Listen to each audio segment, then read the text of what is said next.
Welcome back to your 4 to 5. It appears that kids are going to have a combination of both online learning and in-person learning this fall, but with all the fear about getting too close to other people and the virus, kids may not be sure of how to approach classmates or if they even should. And that's why Blanca Cobb and I are talking today ways parents can help their kids get readjusted to social interactions before school starts. So Blanca, let's jump right in. How can parents start this process of getting their kids used to being around other people?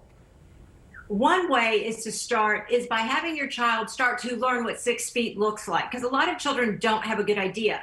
So let me share a suggestion. You can have a measuring tape and mark the start point, go 6 feet and put another mark. And you do that at different places of the house. And then you can have your child walk from the start to the finish and count how many steps it takes him or her to get to that 6 feet. So whatever that number is, I'm going to make it up. I'm going to say 10. Then they know they have to say 10 steps away from a friend at school. You can't do this once. You're going to have to do it repeatedly in different settings. So do it in the living room, do it outside, do it in their bedroom. They just need to get used to starting to gauge what 6 feet looks like. That's a really good point. Putting it in terms that they can more easily understand. Blanca, another point that everyone's talking about is getting kids to wear a mask. How can parents start getting them adjusted to have a face covering on and then interacting with their peers?